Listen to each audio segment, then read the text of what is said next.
Now it's time for our mycology section. I'd like to start it off with a little joke about a fungi. Damn it, that was the punchline. Never mind. There aren't that many of these guys, and there are a lot of shared themes, which can be good and bad. It's good because it somewhat simplifies antifungal treatment, but it's bad because the symptoms are often non-specific and can be hard to differentiate from bacterial and mycobacterial infections, and even harder to differentiate one fungal infection from another. A common theme for fungi is that they can cause profound disease in the immunocompromised, and really much less interesting diseases in the immunocompetent. So more likely than not, questions about fungi will be about a patient who is immunocompromised. The first group of fungi we'll cover are systemic fungi, which means they can spread to other parts of the body besides the lung. You'll notice that they have a lot of similar characteristics, which we'll repeat in every video so that it really sinks in. But you should pay special attention to the geographical distribution of these systemic fungi. This information will almost certainly be included in question stems for systemic fungi, and will really help you narrow down your differential.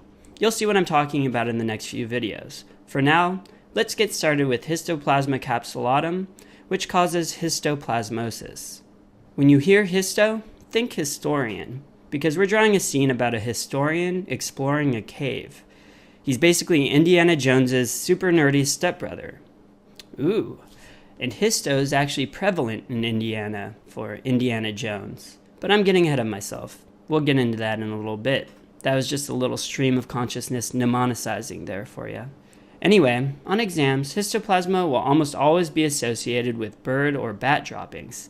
However, examiners may not be that nice, and instead of telling you that someone was around bat droppings, they'll more likely mention someone who has been recently inside of a cave, like a spelunker, or someone who's had exposure to chicken coops, like a farmer. So our scene is going to take place in a cave filled with bats. Again, with all of our systemic fungi, it's very important to learn its geographical distribution, because they'll all cause very similar symptomatology. For example, histoplasma is endemic to the Midwestern and Central United States, along the Mississippi and Ohio River valleys. And what do you know? This is exactly what is on the map that the historian is looking at. On practice tests, if they mention a state or a specific region of a country, just get in the habit of saying to yourself, okay, the test writer is telling me to consider fungal infection. If you do this and can focus on buzzwords such as caves or farms, you'll be just fine.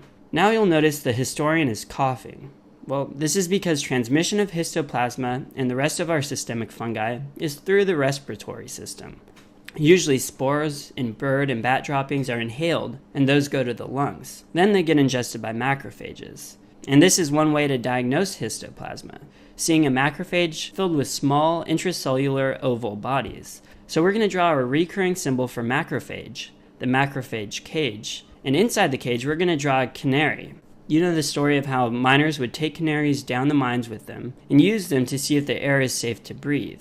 If the canary dies, then it's time to turn back. Well, we're in a cave filled with histoplasma, and the historian has brought his canary along. So this is one way to diagnose histoplasma, by seeing the macrophage from a tissue sample or respiratory specimen and staining it with a KOH prep. Diagnosis of any fungi can also be done through a culture. However, this often takes a lot of time, so it's rather inconvenient. A better way is through a rapid histoplasma urine or serum antigen test. To represent both of these concepts, we're going to have two stalactites from the ceiling of the cave dripping down. One is red, which is meant to be serum, and the other is yellow, which is meant to be urine. So these are the two ways you can do a rapid antigen test. To see what macrophages would look like in a tissue sample, look at the puddles, and you'll see several ovoid bodies. And again, these symbolize what the histology of a macrophage filled with histoplasma would look like.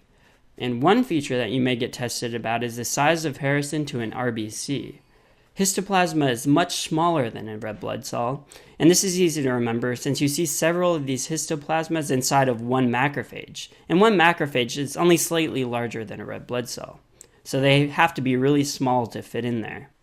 Okay, the next thing you need to know is that histoplasma is dimorphic, which means the form of the fungus depends on the temperature of its surroundings. And this is a feature that is shared amongst all of the systemic fungi.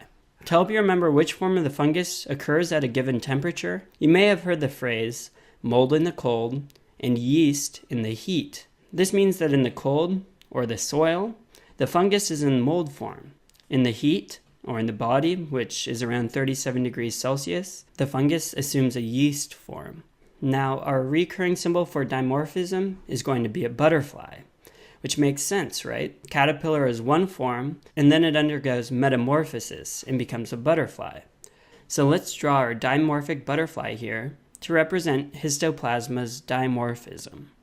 Now we'll move on to clinical presentation. In general, the systemic fungi are asymptomatic or subclinical in most people. However, they can cause granuloma formation and thus cause a pneumonia in those unlucky few.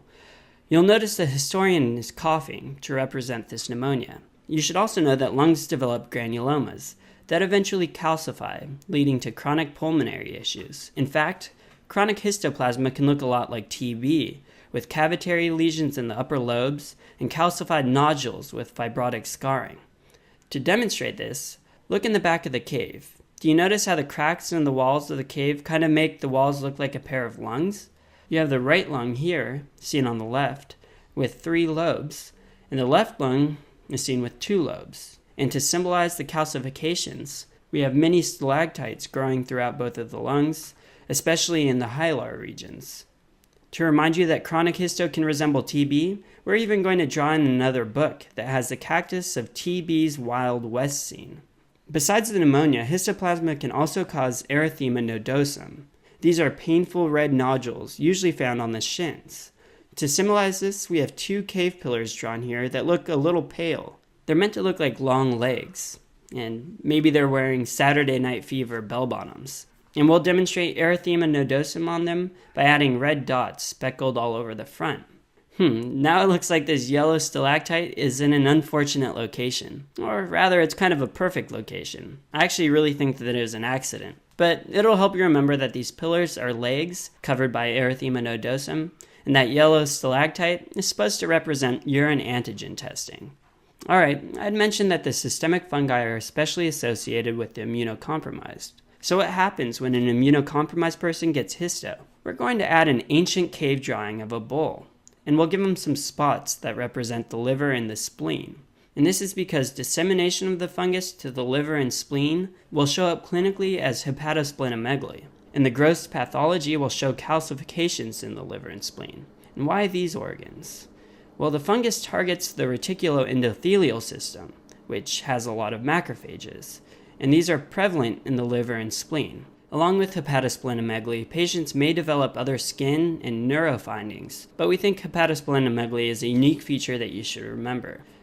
To remind you that this is the disseminated form that most commonly occurs in the immunocompromised, we're going to draw in the historian's cane near the bull drawing.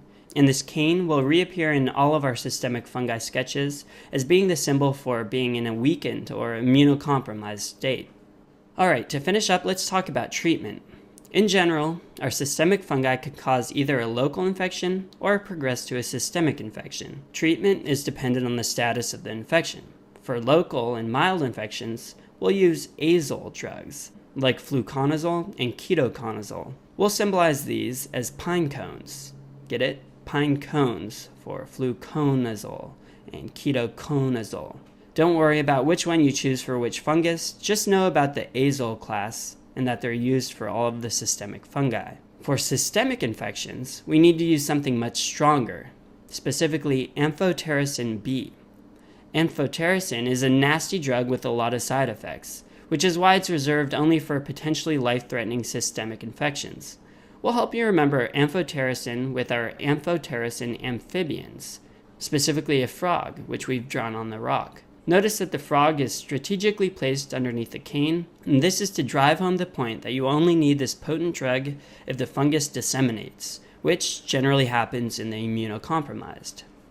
Alright, that's a lot of info for our first video, but now the rest of the systemic fungi videos should be a bit shorter, because there are a lot of similarities between them, so we won't need to go into as much detail as we did here.